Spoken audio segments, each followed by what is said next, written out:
A paz do Senhor, povo de Deus, aqui vos fala o presbítero José Weide, sejam muito bem-vindos a essa aula. Nós estamos estudando a lição dos juvenis, conselhos sociais e espirituais dos profetas menores. Hoje a nossa lição tratará do livro de Zacarias, que é o 11º profeta de uma série de 12, os 12 profetas menores, também conhecido como os 12 pelo povo judeu. Nossa lição tem data de 22 de março de 2020 e traz como tema Zacarias, o reinado do Messias. Nosso texto áureo se encontra em Mateus, capítulo 25, versículo 31 e 32, parte A, que diz: E quando o Filho do Homem vier em sua glória, e todos os santos anjos com ele, então se assentará no trono da sua glória, e todas as nações serão reunidas diante dele. Esse livro nós estaremos tratando sobre 3 pontos principais. Primeiro dos nossos objetivos é explicar as profecias messiânicas e o seu cumprimento, por isso esse texto áureo.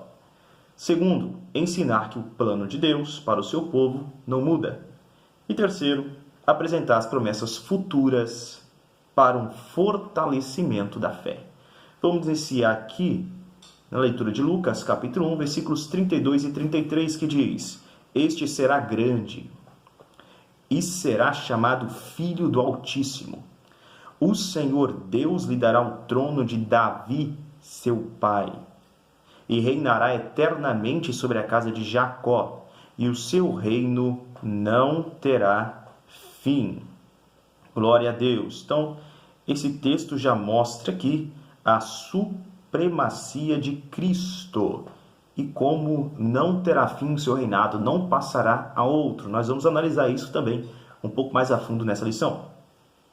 Jeremias, capítulo 23, versículo 5, diz: Eis que vem dias, diz o Senhor, em que levantarei a Davi um renovo justo, e sendo rei, reinará e procederá sabiamente, executando juízo e a justiça na terra. Livro de Mateus, capítulo 28, versículo 18. Mateus, capítulo 28, versículo 18 diz: E aproximando-se Jesus falou-lhes, dizendo: Foi-me dada toda a autoridade no céu e na terra. Glória a Deus por isso. Toda a autoridade, todo o domínio, toda a força está nas mãos do nosso Deus. Nada jamais escapará do controle absoluto de Deus. Tudo o que acontece está debaixo do controle de Deus. Há uma permissão de Deus. E Ele não faz nada sem antes revelar aos seus profetas, aos seus santos. Inclusive, a situação que o mundo enfrenta agora, muitas pessoas já haviam alertando, já vinham dizendo que isso aconteceria. Deus já havia manifestado aos seus profetas. Agora cabe a nós, de acordo com a presciência de Deus, também trazermos à nossa memória aquilo que nos dá esperança, como o livro de Zacarias também vai nos dizer aqui, tá? Eu quero deixar para vocês um texto bíblico, puxando já esse gancho aqui, que se encontra no livro de Jeremias, no capítulo 3, versículo 21, que diz: Eis que guardo em minha mente e que renova a minha esperança. Versículo 26, bom será esperar quietamente pela salvação do Eterno. Ou seja, eu quero trazer à minha memória, eu quero deixar na minha mente aquilo que me dá esperança. Eu gostaria de ler com os irmãos o livro de Romanos, capítulo 12, versículo 12, a parte A do versículo 12, que diz: alegrai-vos na esperança. Eu também quero te lembrar que ao redor do povo de Deus, o próprio Deus é uma muralha que se chama salvação. Aleluia! Estamos protegidos por Deus, em todo momento, guardados pelo Senhor. Também quero te lembrar que Jesus é um nome que está acima de todo o nome. Tá? Então tenha fé neste momento, ore a Deus, permaneça orando a Deus. Inclusive, nessa lição nós também vamos falar rapidamente sobre oração, no tópico 2.2. Salmo 31, verso 15. Salmo 31, verso 15. Se os irmãos ouvirem alguma voz de fundo, minha filha está aqui em casa, está fazendo uma atividade junto com minha esposa. Então pode ser que os irmãos ouçam aí de fundo alguma voz.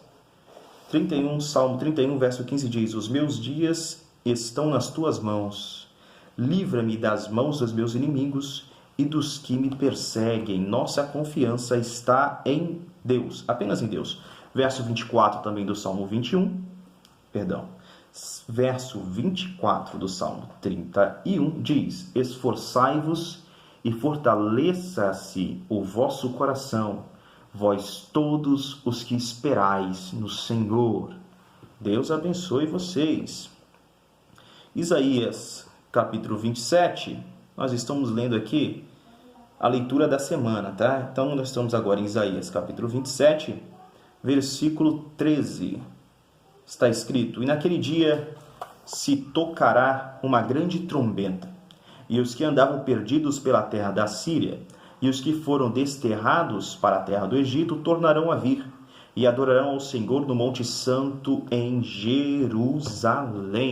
Aleluia, uma esperança, uma mensagem de esperança para o povo de Israel naquele momento.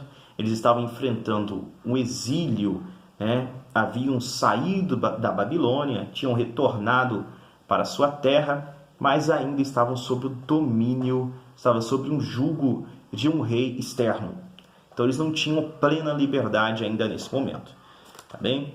Sintetizando, os profetas eram instrumentos de Deus para levar seus propósitos e juízos ao povo. Esse é o ministério de um profeta. Mas nem sempre os ouvintes estavam dispostos a dar ouvidos e créditos à profecia. Através de Zacarias, Deus declara que à medida que se voltasse para ele, Deus se voltaria para a sua nação. Da mesma forma, hoje, muitos não dão ouvidos à voz do Senhor, preferem dar ouvidos a qualquer outra pessoa, dar ouvidos inclusive àqueles que negam, que blasfemam de Deus. Então nós vivemos tempos tão difíceis, tão trabalhosos, que o ser humano mesmo em suas imaginações colocam cada vez mais blasfêmias contra Deus e estão amontoando sobre si mesmos iras para o dia da ira, se tornando cada vez mais pesados em pecado.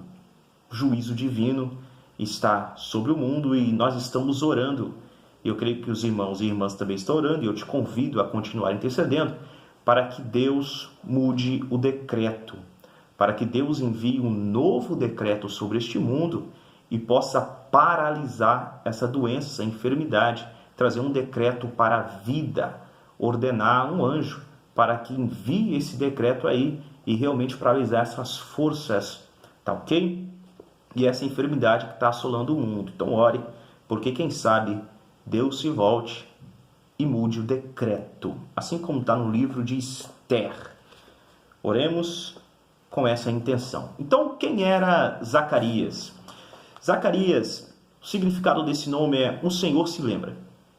O segundo significado é "aquele de quem o Senhor se lembra". Zacarias, ele é um profeta de origem sacerdotal, assim como foram Jeremias e Ezequiel, sacerdotes e profetas antes dele.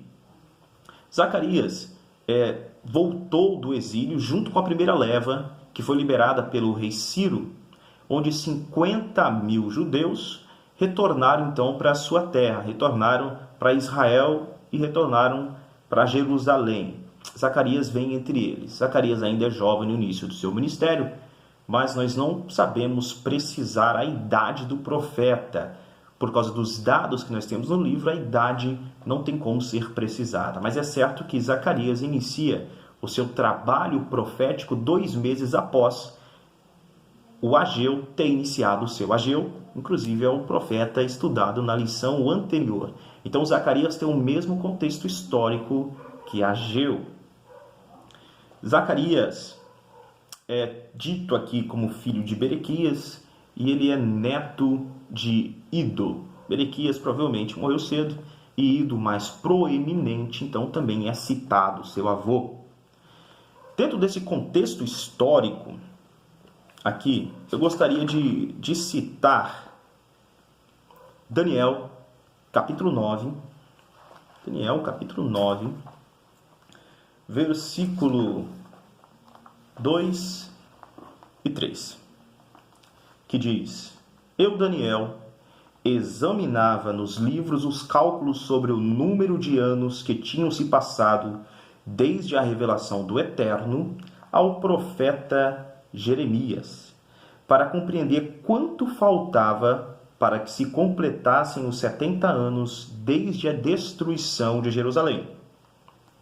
Voltei meu rosto para o Eterno Deus, tentando alcançá-lo com orações, súplicas e jejum, vestindo-me com cinzas como um enlutado. Então está aqui o profeta Daniel, nesse primeiro ano aqui do reinado de Dário, ele se volta para o Senhor para buscar aqui compreender a profecia, compreender o número de anos. Zacarias já inicia seu trabalho profético, no segundo ano do reinado de Dário. Eu gostaria de tratar aqui, focar um pouco mais em oração e no jejum. Por quê?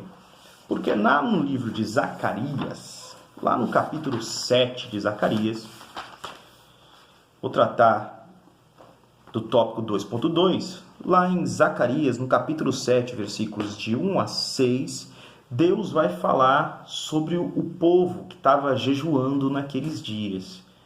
E Deus vai dizer: quando vocês estão jejuando para mim?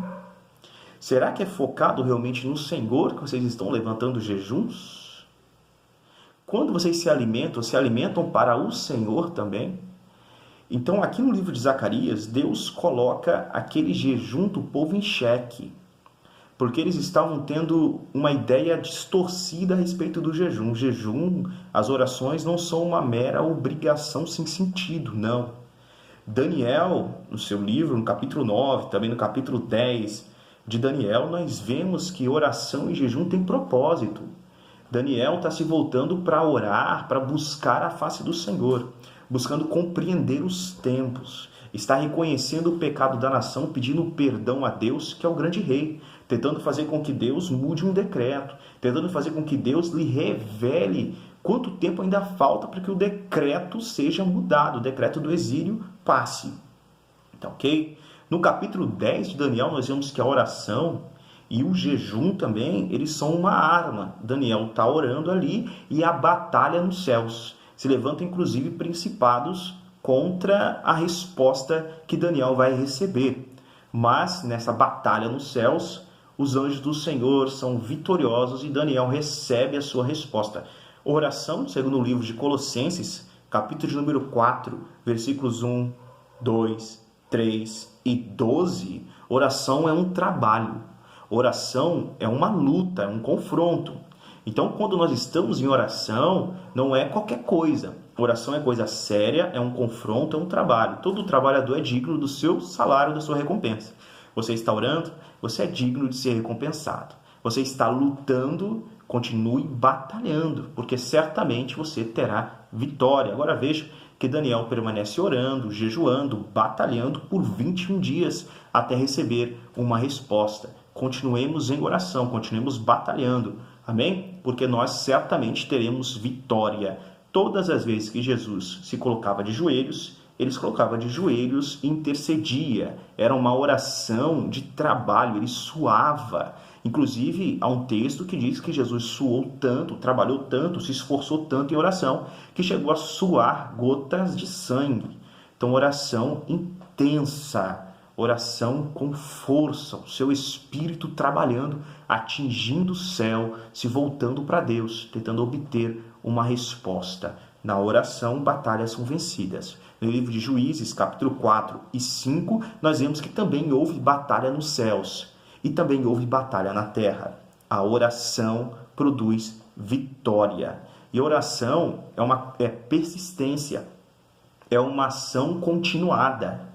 Não é se ajoelhar agora ou orar em pé agora e dentro de 10 minutos acabou, não. A oração é um confronto, não existe uma batalha de 10 minutos. Você ajoelha e é uma insistência, é um confronto, você permanece ali.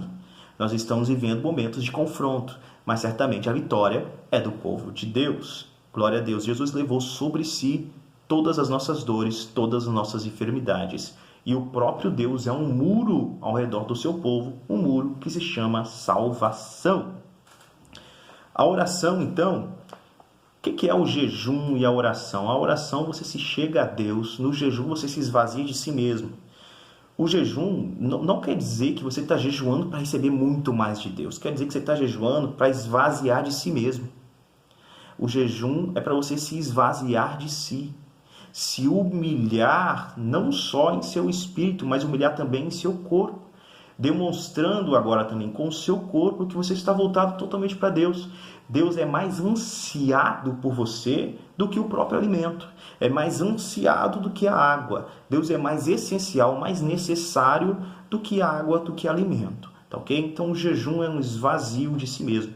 E no livro aqui de Zacarias, capítulo 7, o jejum para esse povo não estava sendo um esvazio deles mesmos. Eles vão jejuando como se fosse uma obrigação e chegam perguntando: nós vamos continuar jejuando? Assim como fizemos nos anos passados?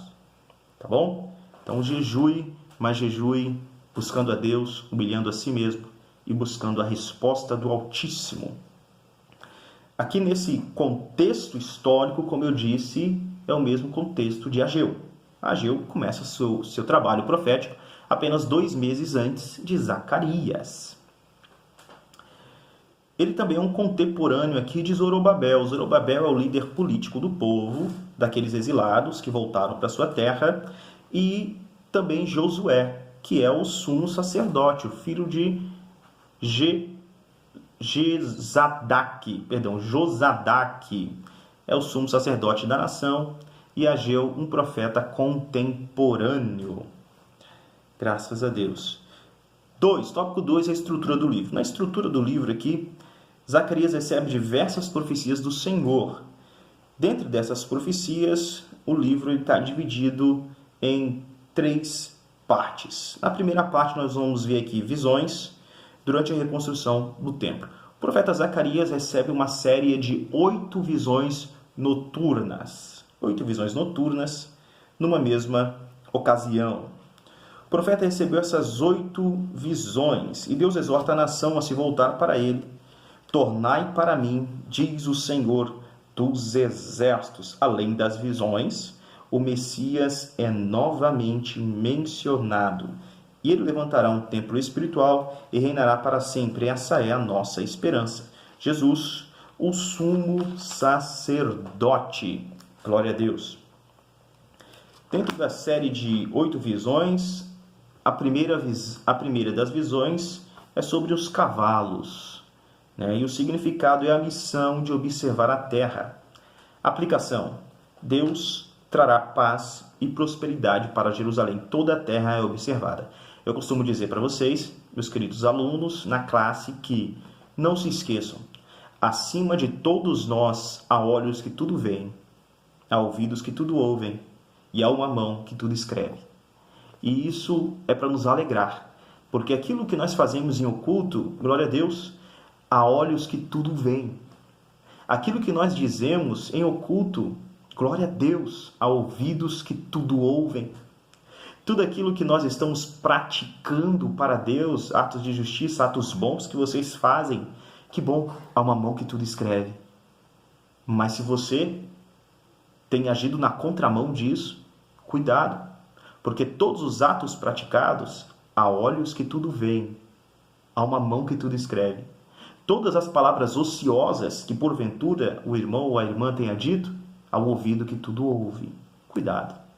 Nos voltemos para o Senhor, porque para os tementes do Eterno, segundo Malaquias, há um livro, um memorial escrito diante de Deus, sobre os tementes a Ele.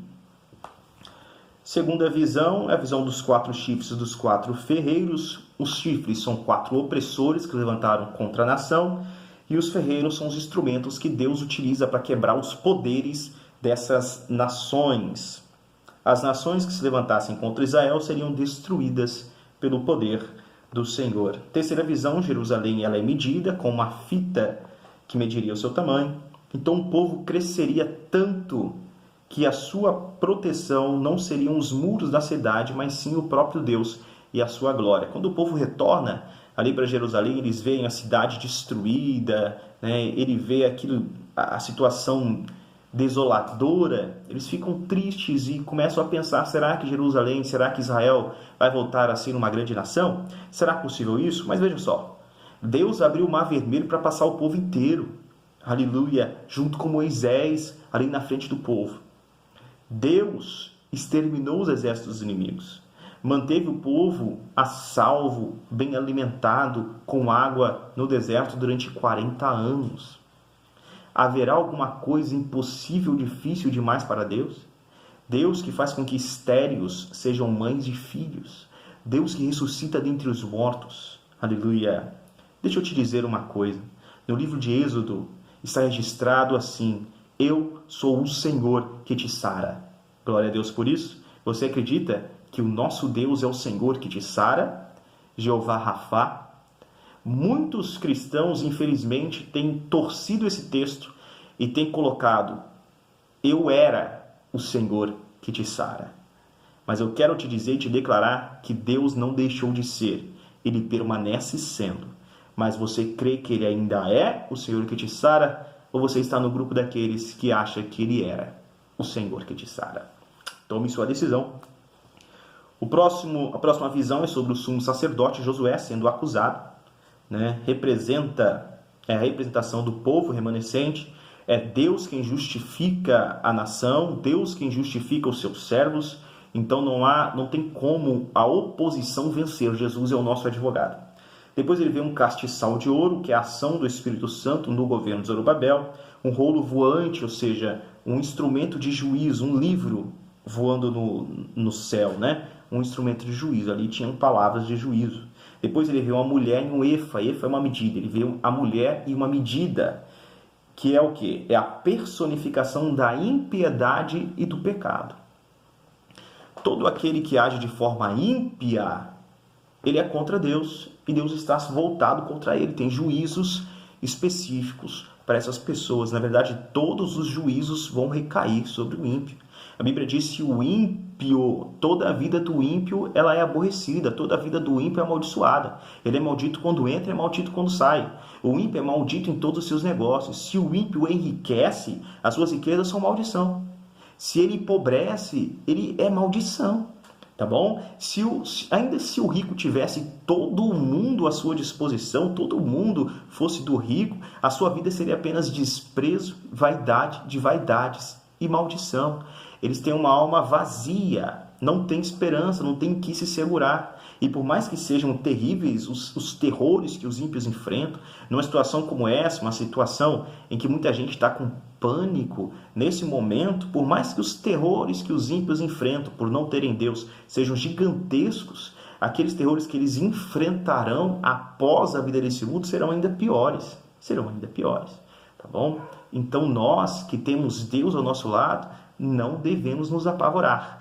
Deus é o nosso guardador. Nós habitamos na sombra do Altíssimo, estamos no esconderijo do Onipotente. O que são as sombras? São as promessas. Nós estamos debaixo das promessas de Deus. Nós estamos escondidos em Cristo. Aleluia! Glória a Deus, glória a Deus.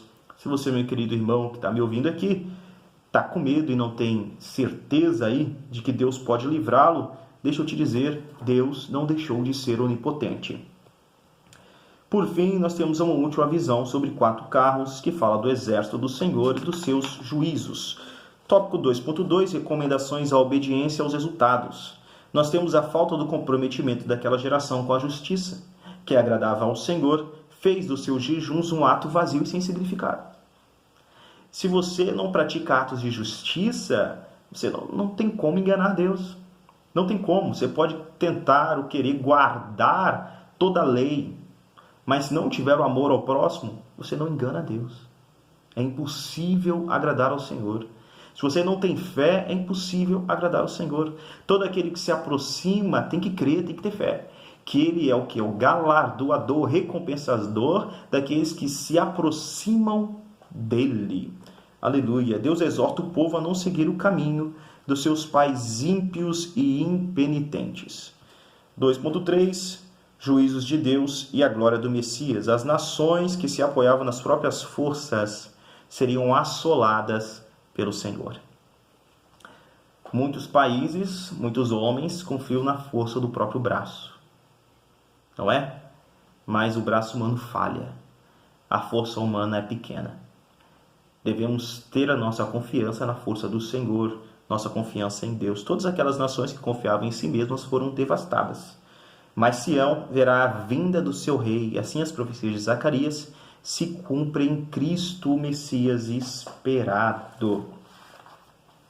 Aleluia! Nós temos aqui, no livro de Zacarias, no capítulo de número 13, versículo 7, que diz: Desperta a espada contra meu pastor e contra os que deveriam estar próximos a mim, diz o Senhor dos Exércitos. Fere o pastor e as ovelhas se espalharão, e voltarei minha mão contra estes desqualificados. Está aí. Essa profecia se cumpre quando Jesus está no horto e vem aquela turba junto com o Herodes, Vem ali o traidor, dá um beijo em Jesus e ele vem agora a ser preso. Ele se entrega para ser preso. Pedro puxa a espada e Jesus manda que ele guarde a espada. Então se cumpre isso aqui. Os discípulos, os apóstolos saem correndo, as ovelhas se dispersam e o pastor, ele é levado, o pastor, ele foi preso. Então, naquele dia haverá uma fonte aberta para a casa de Davi e para os moradores de Jerusalém para remover o pecado e a impureza. Está lá o cumprimento da profecia em João, capítulo 19, versículo 34. Aleluia! Nós também temos João, capítulo 20, versículos 25 a 27, que também vai estar se cumprindo aqui em Zacarias, capítulo 14. Nós também temos no capítulo 11 de Zacarias a parte que diz sobre Jesus sendo vendido pelas moedas de prata. Então nós temos muitas profecias voltadas para o Messias dentro do livro de Zacarias. Zacarias está apontando tanto o ministério terreno de Jesus, quando ele veio aqui, nasceu, quanto o ministério do milênio, quando Jesus retorna então em glória, estará julgando as nações desse mundo. Então, as profecias de Zacarias abrangem os dois momentos em que o Senhor Jesus toca esse solo, vem a esta terra. Parte 3 aqui, tópico 3, para encerrarmos, nós temos a mensagem de Zacarias. É natural que os olhos humanos ponham suas esperanças no que veem, mas o nosso Deus nos orienta a crer no impossível. Há um nome que está acima de todo nome e é o nome de Jesus. De Jesus. Não há nome acima desse nome. Jesus é um nome que está acima da AIDS, é um nome que está acima do câncer, é um nome que está acima de qualquer tipo de vírus, é um nome que está acima da morte, é um nome que está acima de tudo. É o nome de Jesus. E Jesus significa salvação. Aleluia. Jesus é a sua salvação, meu irmão, minha irmã, meu querido, minha amiga. Deus o cubra com o sangue de Jesus. Então, o propósito da mensagem do profeta Zacarias é fortalecer a confiança do seu povo, afirmando que mesmo após o exílio, aquele tempo de dificuldade, Deus ainda tinha planos para Israel.